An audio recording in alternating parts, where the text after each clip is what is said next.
sur ce nom de souverain qu'il a choisi, Charles III. Je le disais tout à l'heure, les Charles n'ont pas eu des destinées très heureuses dans la monarchie britannique. C'est tout à fait exact. Charles Ier, Charles II, oui, c'est pas forcément des bons souvenirs. Mais c'est le siècle des révolutions c'est le siècle anglaises, aussi des révolutions, mais on voit un changement d'époque aujourd'hui aussi. Donc il y a quelque chose d'assez révolutionnaire. Mais vous savez, cet homme... Vous pensez qu'il l'a cherché, le prince Charles? Je pense qu'il a accepté, il a voulu se mettre dans cette continuité, peut-être d'une rupture. En tout cas, il a prévenu qu'il y aurait des ruptures. Il a prévenu, ça serait certainement un roi de transition. Il monte le plus tardivement possible de tout monarque dans l'histoire de Grande-Bretagne.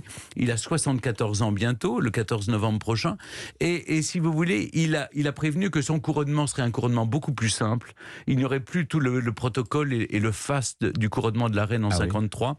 Qu'il ne serait pas défenseur de la foi, mais défenseur des foi. Lui-même a travaillé pour le dialogue interreligieux.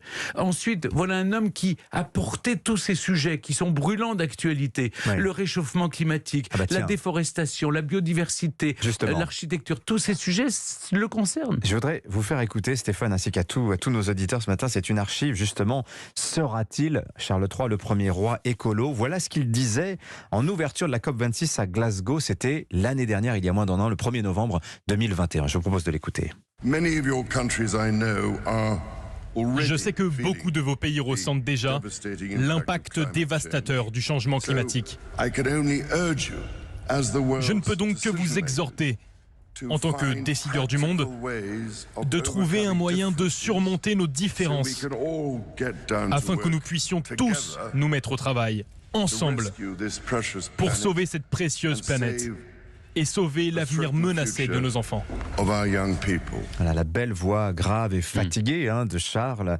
Ces mots de prince, Stéphane Bern, parce qu'il est prince encore quand il prononce ça, est-ce que Charles III pourra encore les prononcer maintenant qu'il est roi? Je pense, en tout cas il a prévenu qu'il refuserait comme sa mère d'être sourd, aveugle et muet à la fois, et qu'il continuerait à interférer. Mais vous savez, la situation politique... Un roi engagé, c'est ça. C'est un roi engagé d'une part, et d'autre part la situation politique est tellement meuble en Grande-Bretagne. Autrefois, il y avait le bipartisme. Ce n'est plus le cas. Vous voyez que les divisions au sein du Parti travailliste, en l'opposition, les divisions au sein du Parti conservateur, je crois qu'il y a une carte politique pour le roi Charles III à jouer. C'est-à-dire refaire nation. Faire en sorte que les gens vivent ensemble autour d'un projet commun. Alors bon, on sait qu'il a plutôt des convictions, disons, sociales. Lui-même c'est un roi de gauche, d'une certaine manière. Je ne sais pas si être social, ça veut dire forcément de gauche. Mais si vous voulez, il a créé 1,5 million d'emplois avec Prince Trust, sa fondation Business in Community. Il a donné la réinsertion des jeunes chômeurs, donné un emploi à des jeunes. Il sait ce que c'est, puisqu'il a travaillé avec ces fondations depuis des années. Donc si vous voulez, c'est un homme qui va s'engager. Je suis pas sûr qu'il s'entende très bien avec Liz Truss, mais il fera comme a fait sa mère, c'est-à-dire qu'il cachera ses opinions personnelles. En revanche, il va continuer à s'engager comme roi. C'est évident. Et d'ailleurs, je cite brièvement le communiqué de Buckingham qui est signé de son nom. Il parle de cette période de deuil et de changement. Ça regroupe tout à fait ce que vous nous disiez à l'instant. Mais c'est un changement. Il va réduire la monarchie à sa plus simple expression. Il l'a dit. Il a prévenu que ses frères n'auraient plus aucun rôle.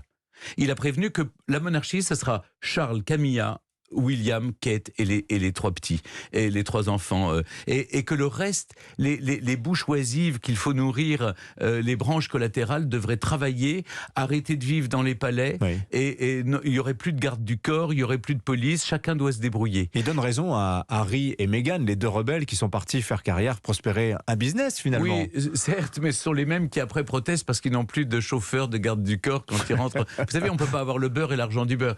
En revanche, ce qui va être intéressant, c'est de savoir ce qu'il va faire de la fortune. Vous savez que jusqu'à présent, il vivait avec le duché de Cornouailles.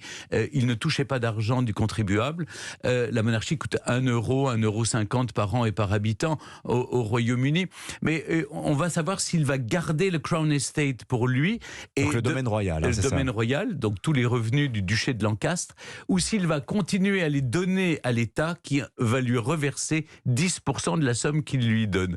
S'il garde tout, il sera très riche d'une part, et et d'autre part, il sera indépendant du pouvoir politique. Oui. Et ça évitera les polémiques chaque fois qu'il faut voter pour trouver un budget. Mais ça va être un signe. L'autre signe, c'est qui sera invité au couronnement. Mais ça, on n'en est pas encore là. Paraît-il, 10 000 cartons d'invitation doivent partir. Hein. Oui, mais là, il y a déjà les funérailles. Et pour les funérailles, je pense que ça va être le plus grand rassemblement de chefs d'État du monde depuis les funérailles d'Hirohito en 1989. Je pense que toute la planète entière va s'y rendre. Peut-être on pourra résoudre un certain nombre de conflits armés de par le monde grâce à cela.